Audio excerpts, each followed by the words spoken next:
राम राम भाई सबको। तो आज मैं एक किताब पढ़ रहा था जिसका नाम है बिकमिंग सुपरनैचुरल। ये किताब लिखा है जो डिस्पेंजा ने।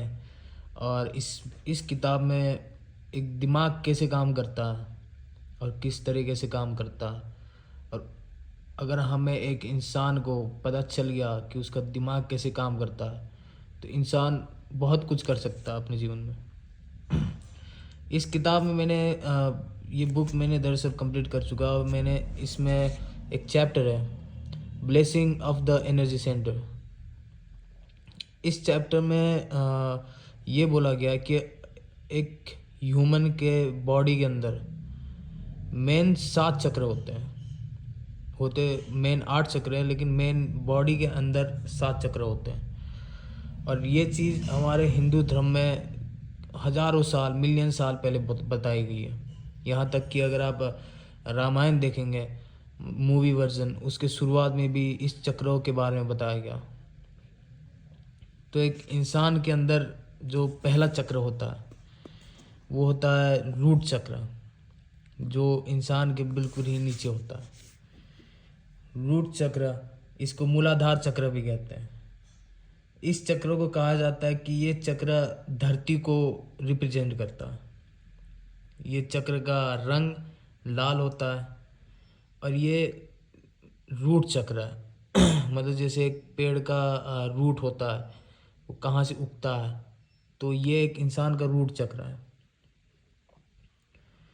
दूसरा चक्र हो गया जो नाभि के बिल्कुल नीचे होता है। ये चक्र आपको पानी रिप्रेजेंट करता है आपको। ये चक्र ऑरेंज कलर का होता है और इसे स्वधिष्ठाना चक्र भी कहते हैं। इस चक्र को कहते हैं, ये चक्र आपको आपके खाने पीने से रिलेटेड होता है। इस चक्र को अगर आप मंत्र में बोलेंगे तो इसे वम बोला जाता है, और जो रूट चक्र है उसे लम बोला जाता है। तीसरा चक्र जो होता है आपके नाभि के ऊपर, इस चक्र को मणिपुरा चक्र कहते हैं। ये चक्र आपको आग रिप्रेजेंट करता है। इस चक्र का रंग होता है पीला। इसे राम बोलकर मंत्र कहते हैं। ये चक्र आपको सूर्य और मार्स को भी रिप्रेजेंट करता है। जो आपका नाभि के नीचे वाला चक्र है वो चंद्रमा को रिप्रेजेंट करता है, और जो मूलाधार चक्र है, जो रूट चक्र है, वो आपको धरती रिप्रेजेंट करता है। जो चौथा चक्र है वो है आपका हार्ट चक्र, अनाहत चक्र। ये चक्र आपको हवा वायु रिप्रेजेंट करता है। ये चक्र को आप अगर मंत्र के रूप में देखा जाए तो यम बोल के आप इस चक्र को जागरूक कर सकते हैं। ये चक्र आपके चेस्ट के बिल्कुल बीचों बीच होता है। चौथा चक्र जो होता है थ्रोट चक्र, जो आपके गले में होता है, उसे कहते हैं विशुद्धाहा चक्र। ये चक्र आवाज़ को रिप्रेजेंट करता है। इस चक्र को अगर मंत्र में बोला जाए तो हम बोलकर आप इसे जागरूक कर सकते हैं। ये आपके गले के बीचों बीच होता है। छठवां चक्र, ये चक्र होता है आपके दोनों आँखों के बीच में, जिसे कहते हैं तीसरी आँख, त्रिनेत्र। इस चक्र को बोलते हैं अग्नि चक्र। ये चक्र सबसे मेन चक्र होता है अपने बॉडी के अंदर, जिससे एक इंसान अगर जागरूक करेगी तो कुछ भी कर सकती है। ये चक्र आपके फोरहेड में होता है और ये जुपिटर को रिप्रेजेंट करता है। इस चक्र को आप ओम बोलकर जागरूक कर सकते हैं। जो आपका 7वां चक्र होता है जो इंसान के अंदर होता है वो होता है आपके खोपड़ी के बीचों बीच पे ऊपर की तरफ।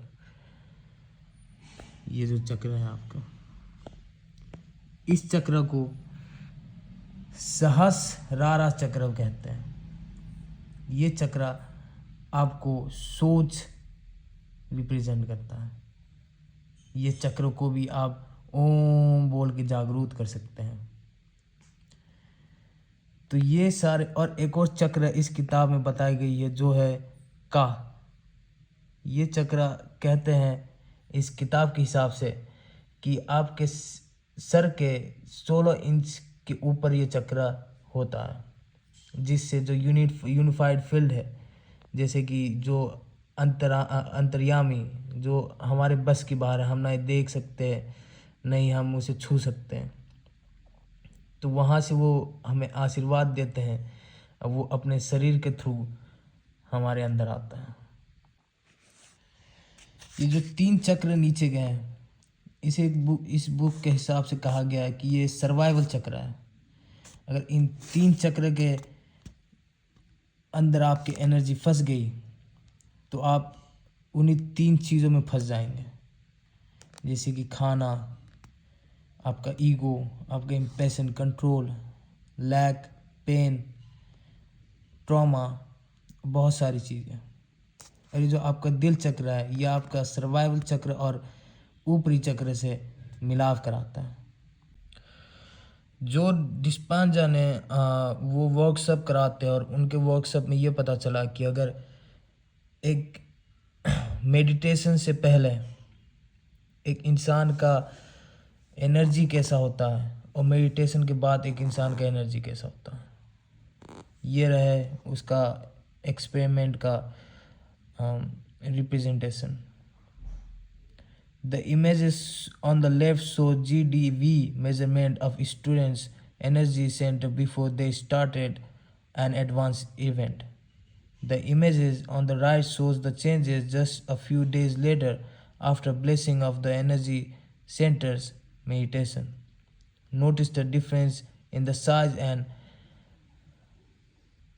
देखिए changes in the in energy form of blessing from the blessing of energy center meditation.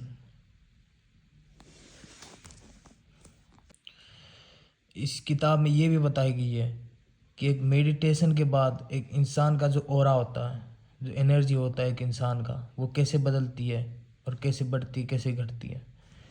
तो ये जो एनर्जी है, ये मेडिटेशन एडवांस वर्कशॉप से पहले है, और ये आफ्टर मेडिटेशन, जब एक इंसान एक मेडिटेशन एडवांस वर्कशॉप के बाद उनका जब मेजरमेंट लिया गया, तो ये एनर्जी है उनके सराउंडिंग में, और ये बिफोर का है, ये आफ्टर है। Changes in overall energy before and after an advanced workshop. The images on the left demonstrate some GDV measurement of subjects' energy before they started an advanced workshop. The images on the right shows the changes in their vital energy a few days after the workshop. तो मैं आप सबको ज़रूर recommend करूँगा, इस book को आप ज़रूर पढ़िए, बिकमिंग सुपरनैचुरल बाय जो डिस्पेंजा।